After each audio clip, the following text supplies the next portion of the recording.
But we need to know that all the pieces are in place. And baptism is actually part of those pieces. So this series kind of prepares us for that celebration of baptism on June 25th.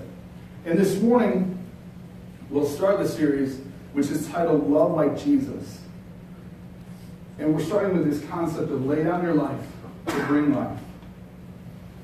So, when I was younger, when I was a young Christian, I came across a verse that really confused me, and it almost scared me.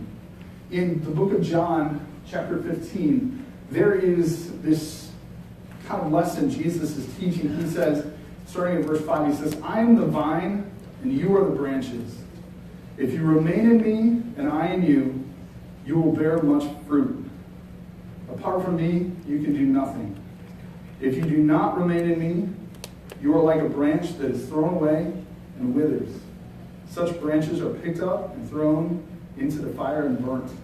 And I was worried about this. I was like, oh no, does this mean if I'm not close enough to Jesus, I'm out? And it kind of scared me. I kind of wondered, do I have to toe this line? Do I have to be really careful, or God's not going to show his favor to me at some point?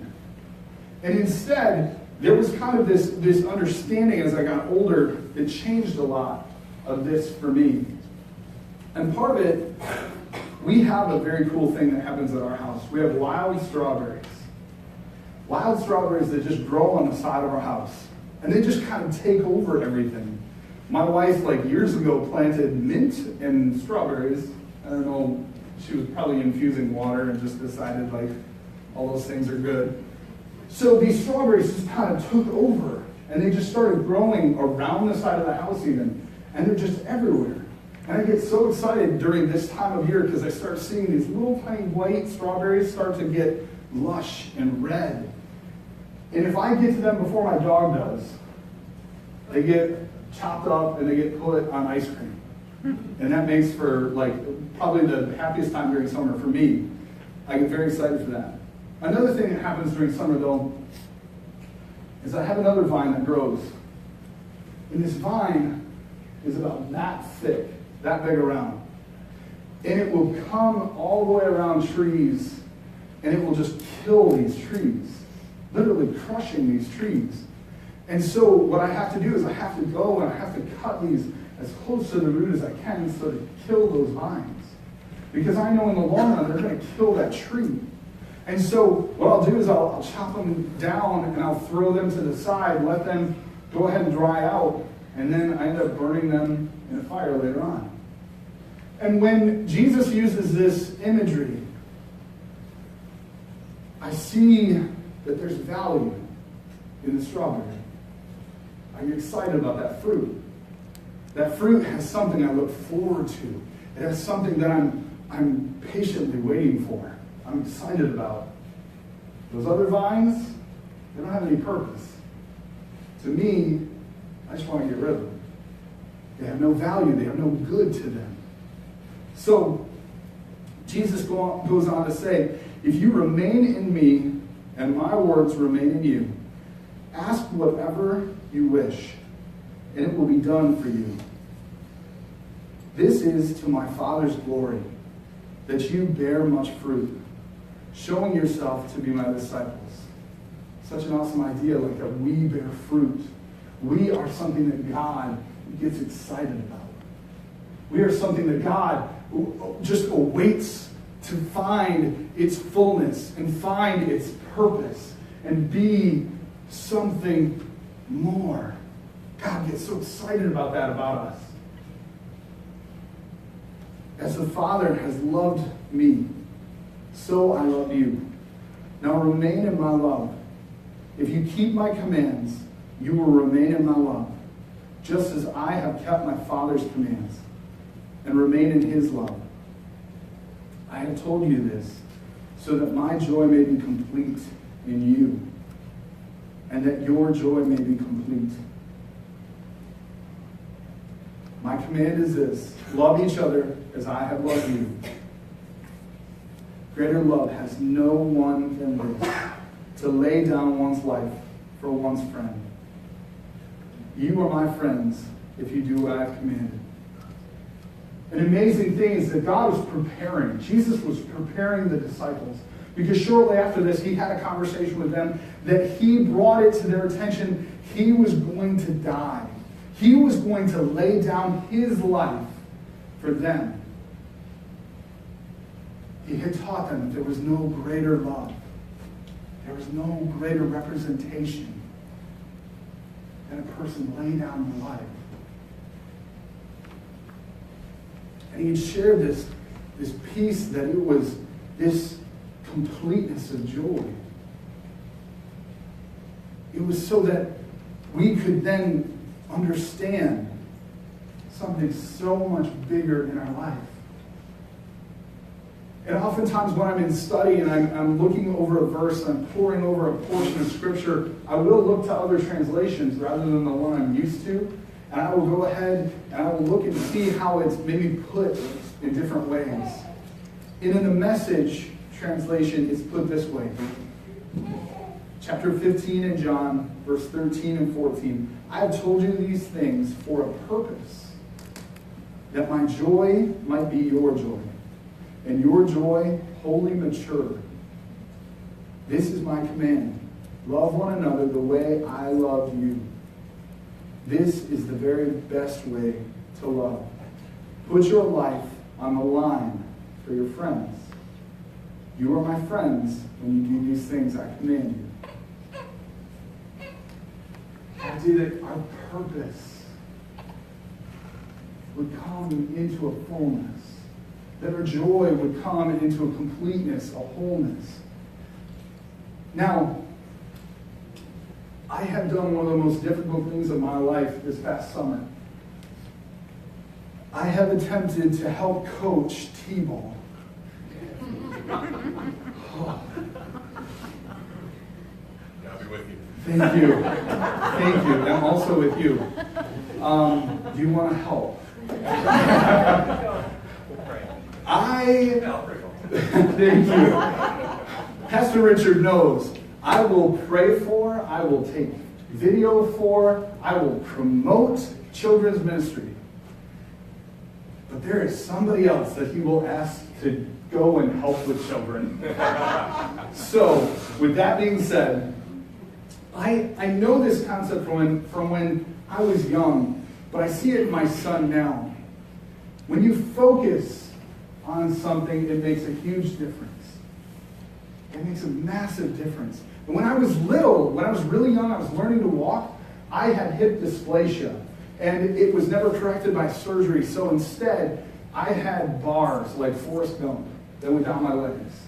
I had corrective shoes because I used to pivot in my leg like crazy.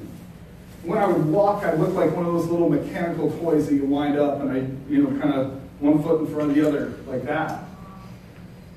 And what happened is, even as my legs were corrected, I grew up walking like this because I was so afraid I would trip, I would stumble, I would fall. What would happen was, I would walk like this and I would run into things. And my dad would say, "Look up! Watch where you're going!" What a concept. What a thought. Because my focus makes a big difference. When I look to my destination, that's where I want to go. I don't want to look down here. I want to look there. I want to go there. And so our focus matters. When my son gets ready to throw a baseball, I don't know how it does it, but apparently the Holy Spirit just makes things happen. Because he'll look at Richard and he'll throw to Jared. And what? How does that work? He'll stand at the tee and he'll get ready to bat, and he's left-handed. And he'll look right there's the ball. He'll look at the ball, and I'm like, all right, he's ready. And then he'll look at his bat, and then he'll swing his bat. I don't know how it works, but your focus matters. That matters. Now for us, here at Crosspoint, we as a leadership team, we've come into this understanding that our focus matters as a church, as a people. Not just us as leadership, but us as a people, the church as a whole. And so for us, you're going to start seeing a symbol. And this symbol is what our focus is going to be. This symbol is this idea of our focus being up and out. Up and out.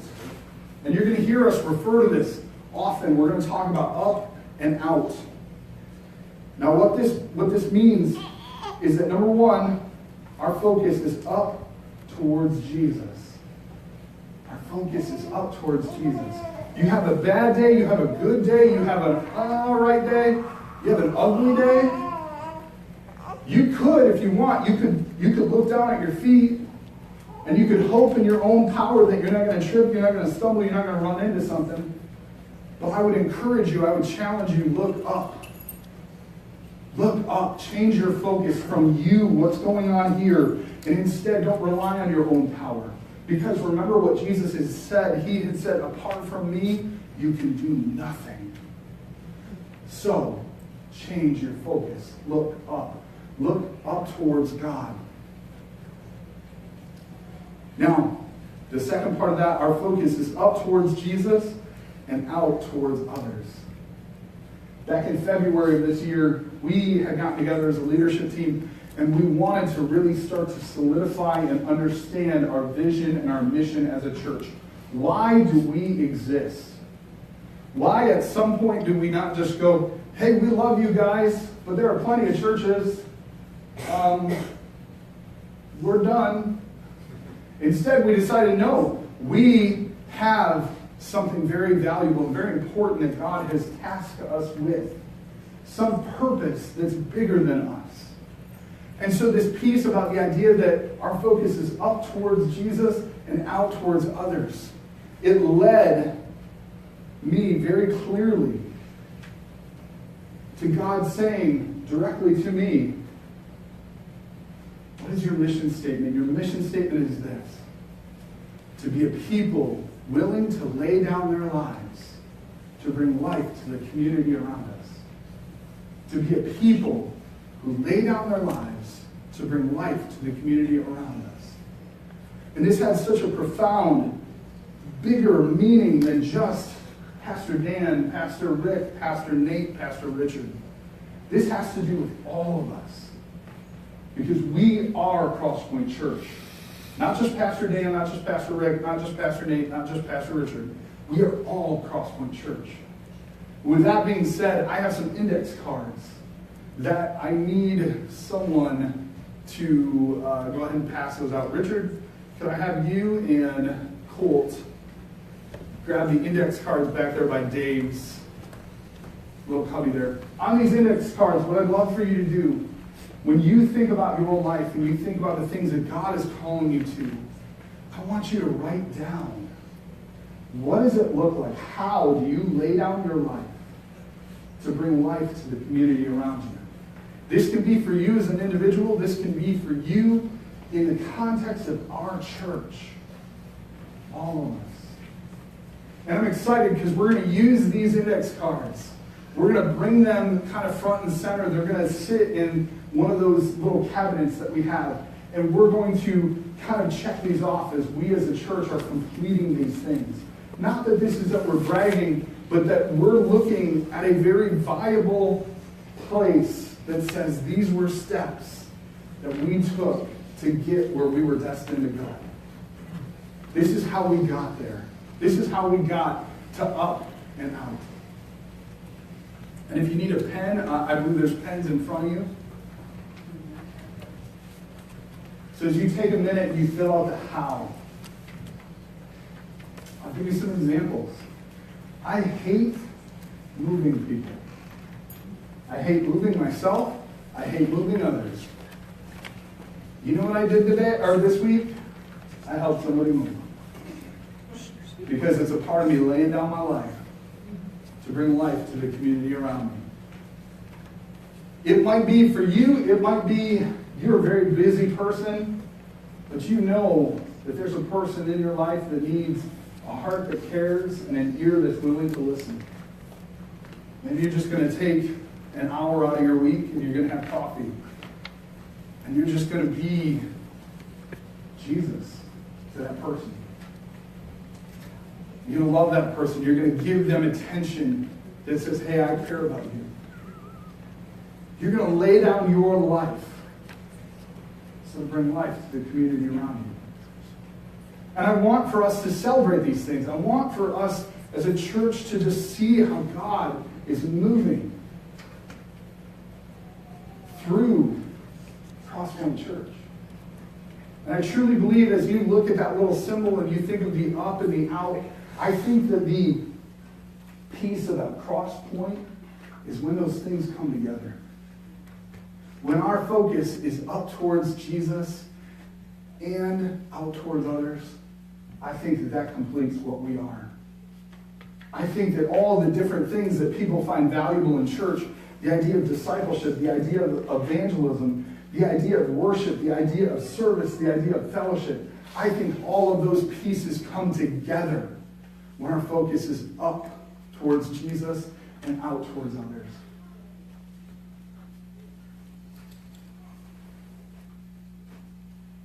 Jesus goes on in John 15. In verse 15, he says, I no longer call you servants, because a servant does not know his master's business. Instead, I have called you friends. For everything that I learned from my Father, for everything that I have learned from my Father, I have made known to you.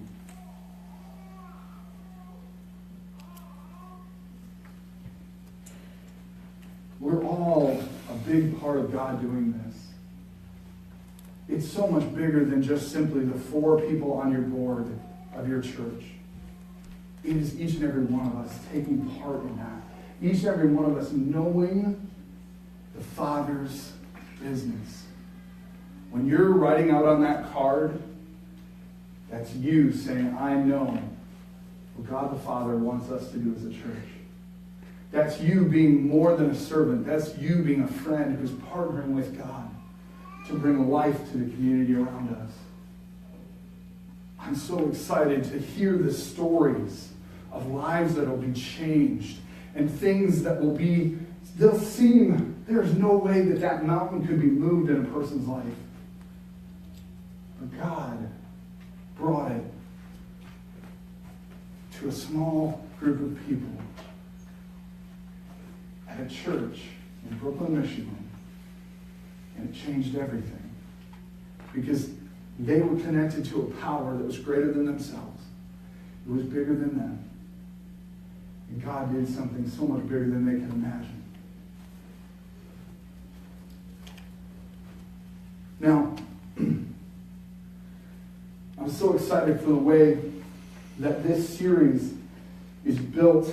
And I know that both this piece of us learning how to lay down our lives to bring life to those around us, I know that that's a first step. These next couple steps that come within this series, it's going to teach us how to be a community. Much more than just people who go to Crosspoint Church. We'll be family. We will be willing to look after one another, care for one another, champion one another, serve one another. And God will be glorified and honored in so many ways through that process. At this time, I want to pray. And if you are a person who is here and you do not know this Jesus Christ that we talk about, I want you to understand something, that He laid down His life. It was not taken from Him. He offered His life to bring life to the entire world. Back in the past, right here, right now, in the present, and in the future. He entrusted that message to other people who lay down their lives, both figuratively and literally. And right here, right now, you can have a relationship with God that brings purpose to you. A greater purpose than you could ever have on your own. So much bigger, so much grander.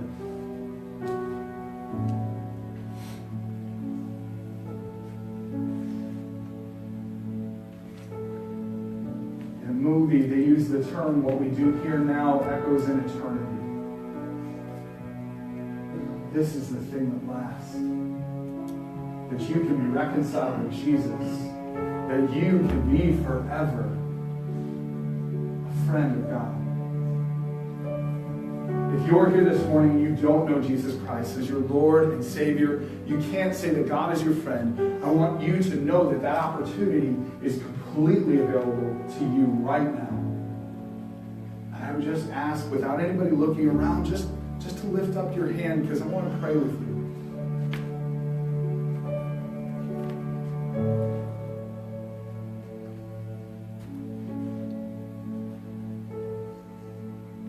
Those of us that are here, we that know who Jesus is. Someone somewhere did what God called them to do. And it echoes in eternity. You will be one with Christ in heaven. You will not be separated from God for all of eternity. As I get excited about our baptisms coming, I know that my daughter, because of people who have shared with her, she will spend forever in heaven. Father God, I ask that you give us the boldness and the courage. May we be focused upward towards you, Jesus, and outward towards others, so that a difference is made that will echo into eternity. I pray this in your holy name. Amen. I want to turn your direction towards the screens. We have a short video about what next week's message will be.